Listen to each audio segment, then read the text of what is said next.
Hello friends, எல்லாரும் எப்படி இருக்கீங்க? Welcome back to my channel Tamil Mom in Canada. இந்த வீடியோல பாத்தீங்கன்னா நான் உங்க கூட என்னோட பசங்களோட வீக்கெண்ட் ரூட்டீன் தான் ஷேர் பண்ணிருக்கேன். இதுல மெயினா பாத்தீங்கன்னா என்னோட பசங்களோட ஆக்டிவிட்டீஸ், அவங்கள நான் ஃபுல் டே எப்படி எங்கேஜ்டா வச்சுக்கிட்டேன். அதுக்கப்புறம் நாங்க எல்லாருமே சேர்ந்து ஒரு சயின்ஸ் எக்ஸ்பெரிமெண்ட் பண்றோம். சோ அந்த எக்ஸ்பெரிமெண்ட் பண்ணும்போது அதனால பசங்களுக்கு என்னென்னலாம் பெனிஃபிட்ஸ் இருக்குன்னு அதுல சொல்லியிருக்கேன். சோ அதெல்லாம் தான் நான் உங்க கூட ஷேர் பண்ண போறேன். சோ வாங்க நம்ம இப்ப வீடியோக்குள்ள போகலாம். இன்றைக்கி சாட்டர்டே மார்னிங் பசங்க எல்லாருமே எந்திரிச்சு வரதுக்கு முன்னாடியே நான் ஃப்ரெஷன் அப் ஆகிட்டு வந்துட்டேன். ஹஸ்பண்ட் அர்லி மார்னிங்கே இன்றைக்கி வேலைக்கு கிளம்பிட்டாரு. அவருக்கு நான் நைட்டே லஞ்ச் பேக் பண்ணி வச்சுருந்தேன். அதை எடுத்துகிட்டு அவர் கிளம்பிட்டாரு. லேட் நைட்டு தான் திரும்பி வருவார். ஸோ இன்றைக்கி ஃபுல் டே நான் தான் பசங்களை மேனேஜ் பண்ண போகிறேன்.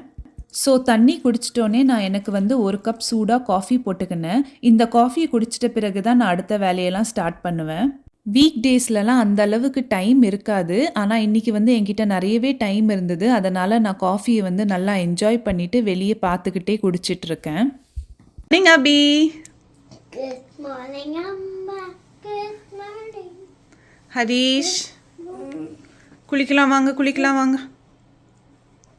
வீக் டேஸாக இருந்தாலும் சரி, வீக்கெண்டாக இருந்தாலும் சரி, பசங்க எந்திரிச்சிட்டோன்னே நான் அவங்கள குளிப்பாட்டிட்டு அதுக்கப்புறமா தான் அவங்களுக்கு நான் பிரேக்ஃபாஸ்ட் கொடுப்பேன். பசங்கள்லாம் சூப்பராக ரெடி ஆகிட்டாங்க. ரெடி ஆகிட்டோன்னே அவங்களோட சேட்டையெல்லாம் ஆரம்பிச்சிட்டாங்க.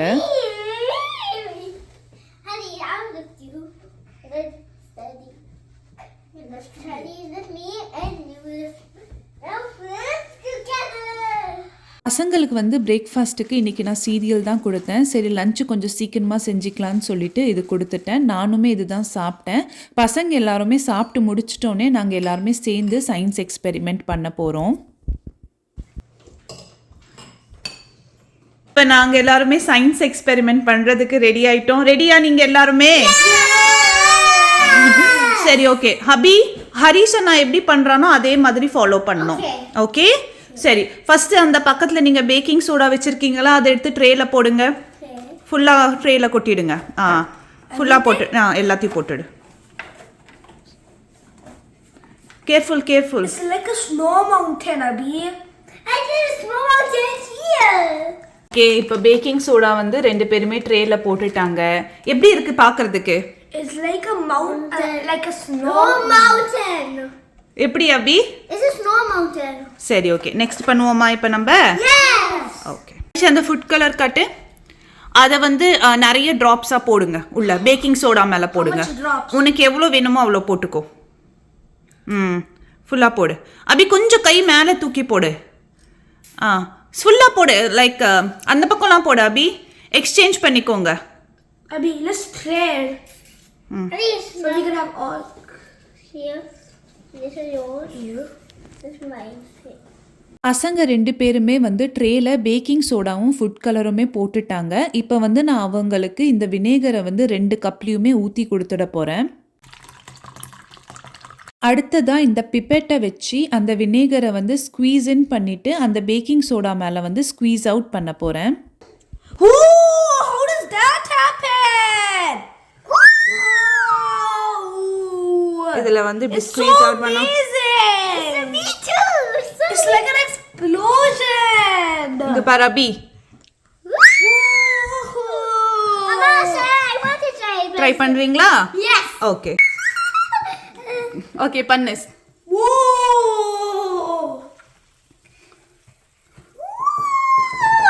That happened. It's like an explosion. Oh, how does that happen? இந்த பேக்கிங் சோடாவும் வினேகரும் சேர்ந்து ரியாக்ட் பண்ணும்போது இந்த carbon di oxide case release ஆகும். அதுதான் இந்த ஃபிஸி சவுண்ட் கிரியேட் பண்ணுது. அதை தான் பசங்க பார்த்து எக்ஸைட் ஆகி பண்ணிட்டு இருக்காங்க. ஸோ இந்த மாதிரியான ஆக்டிவிட்டீஸ்லாம் பசங்க பண்ணும்போது அவங்களோட ஃபைன் மோட்டார் ஸ்கில்ஸ் வந்து ரொம்பவே இம்ப்ரூவ் ஆகும். அப்படின்னா என்னன்னு கேட்டிங்கன்னா, அபியோட கையை பாருங்க, அவள் வந்து அந்த பிப்பெட்டை பிடிச்சி அந்தமாரி ஸ்குவீஸ் பண்ணுறா இல்லையா, அந்த டைமில் அவளோட ஃபிங்கர் மசில்ஸ் வந்து நல்லாவே ஒர்க் ஆகுது. ஸோ அவள் எழுதும்போது அந்த பென்சிலை பிடிப்பா இல்லையா, ஸோ அந்த டைமில் இந்த மாதிரி ஆக்டிவிட்டீஸ்லாம் அவளுக்கு ரொம்பவே ஹெல்ப்ஃபுல்லாக இருக்கும். அவளால் அந்த பென்சிலை வந்து அழகாக பிடிச்சி எழுதுறதுக்கு இந்த மாதிரி ஆக்டிவிட்டீஸ்லாம் வந்து அவளுக்கு ஒரு ப்ராக்டிஸ் மாதிரி இருக்கும். ஸோ இதெல்லாம் வந்து ஒரு 2 வயசுலேருந்து எடுத்து 5 வயசு வரலும் இருக்கிற பசங்களுக்கு ரொம்பவே ஏத்தமான ஆக்டிவிட்டி. ஸ்பெஷலாக அந்த எழுதுகிற ஆரம்பிக்கிற ஸ்டேஜில் இந்த மாதிரி ஆக்டிவிட்டீஸ்லாம் பண்ணாங்கன்னா அவங்களுக்கு வந்து ரொம்பவே ஹெல்ப்ஃபுல்லாக இருக்கும். அதுவே ஹரிஷ் வயசில் இருக்கிற பசங்க வந்து இதுக்கு பின்னாடி இருக்க சயின்ஸை வந்து நல்லா புரிஞ்சுப்பாங்க. நம்ம சொல்லி கொடுத்துட்டோன்னா அதை வந்து நல்லா அண்டர்ஸ்டாண்ட் பண்ணிப்பாங்க. அவங்களோட பிரெயினுமே நல்லா ஒர்க் ஆகும். இந்த டைமில் எந்த அளவுக்கு கான்சென்ட்ரேட் பண்ணி பண்ணுறாங்க பாருங்கள். நல்ல ஒரு க்யூரியாசிட்டியாகவும் இருக்கும். இதெல்லாம் பண்ணும்போது ஒரு 10 கேள்விங்க கேட்பாங்க. ஸோ நம்ம அதுக்கு பதில் சொல்லிட்டோன்னா அந்த வயசுக்கு தகுந்த மாதிரி அவங்களால என்ன புரிஞ்சிக்க முடியுமோ அது ஒரு புரிஞ்சுப்பாங்க. ஸோ இது வந்து ஒரு லர்னிங் மெத்தட் கூட.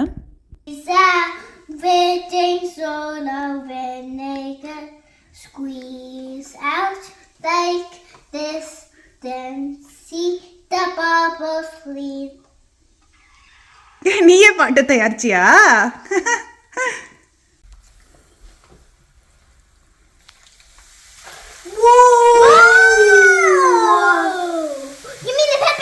இன்னும் ஒரு பெரிய பெனிஃபிட் என்னன்னு பார்த்தீங்கன்னா, இந்த மாதிரி பண்ணும்போது அவங்க வந்து டிவி பார்க்கறது, ஃபோன் பார்க்கறது அதெல்லாம் கம்ப்ளீட்டாக மறந்துட்டு இதுலேயே வந்து ஃபுல்லாக இன்வால்வ் ஆகிடுவாங்க.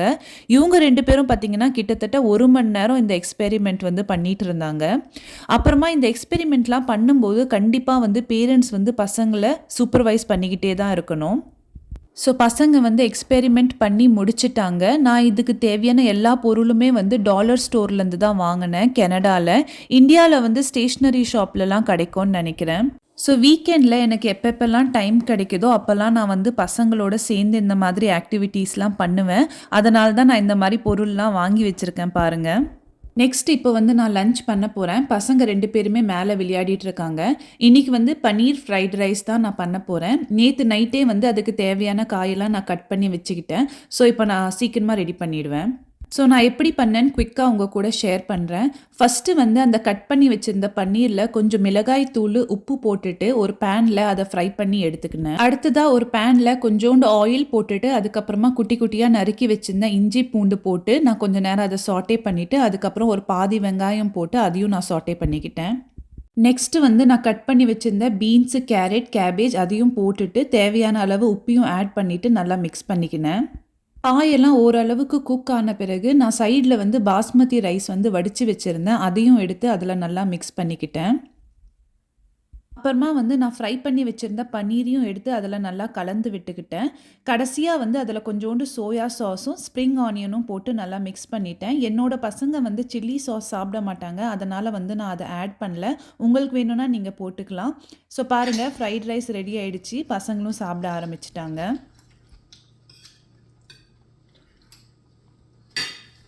நாங்கள் எல்லாருமே சாப்பிட்டு முடிச்சுட்டு கிச்சனை வந்து நான் ஓரளவுக்கு டைடி பண்ணிட்டேன்.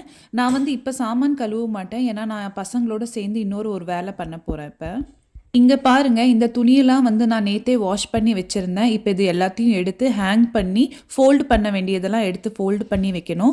பசங்க கிட்ட வந்து நான் அவங்களோட துணியை கொடுத்துட்டேன். ஸோ அவங்க 2 பேருமே பண்ணிகிட்டு இருக்காங்க. ஹரிஷ் தான் வந்து மெயினாக பண்ணுவான். அபி வந்து ஹரிஷ்க்கு ஹெல்ப் பண்ணுவான். ஸோ இந்த மாதிரி வேலைகள்லாம் நான் பண்ணும்போது பசங்கக்கிட்டேயும் நான் கொடுத்துடுவேன். அவங்களும் வந்து பண்ணுவாங்க. அவங்களுக்கு நான் ஏற்கனவே கற்றுக் கொடுத்துருக்கேன் எப்படி பண்ணணும்னு. ஸோ ஓரளவுக்கு நல்லாவே பண்ணுவாங்க. ஸோ இப்போ நான் எல்லாத்தையுமே ஹேங் பண்ணி முடிச்சுட்டேன். ஃபோல்டு பண்ண வேண்டியது எல்லாத்தையும் ஃபோல்டு பண்ணிட்டேன்.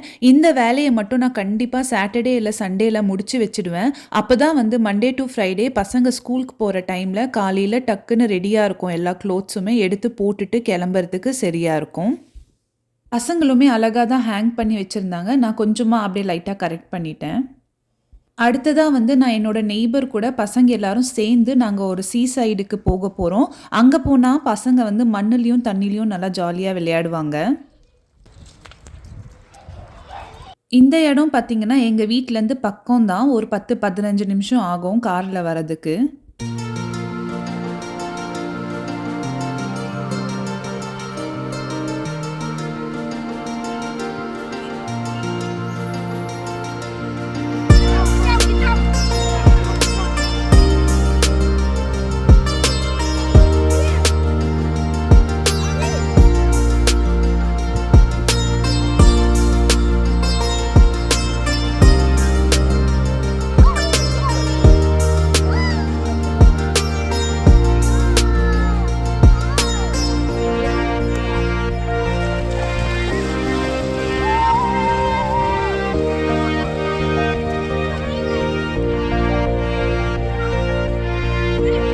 எல்லாருமே கொஞ்ச நேரம் விளையாடி முடிச்சுட்டு இப்போ கேக் சாப்பிட்டுட்டு இருக்காங்க.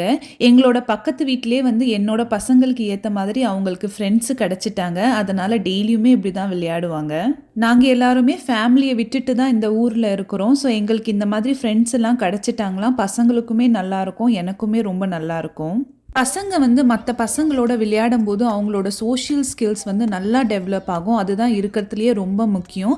அதனால் நான் எப்போவுமே என்னோட பசங்களை வந்து அவங்க ஃப்ரெண்ட்ஸு கூட அந்தமாரி கண்டிப்பாக நான் டெய்லியுமே விளையாட வைப்பேன். நாங்கள் எல்லாத்தையுமே முடிச்சுட்டு நைட்டு தான் வீட்டுக்கு போனோம். போன வீடியோஸ்லாம் பார்த்துட்டு எனக்கு சில பேர் கமெண்ட்ஸ் போட்டிருந்தீங்க. எல்லாருக்குமே ரொம்ப நன்றி. இன்னும் நிறைய கமெண்ட்ஸ் போடுங்க. என்னோட சேனல்லையும் சப்ஸ்கிரைப் பண்ணிக்கோங்க. ஸோ இதோட நான் இந்த வீடியோவை முடிச்சுக்கிறேன். அடுத்த வீடியோவில் பார்க்கலாம். தேங்க்யூ, பாய்.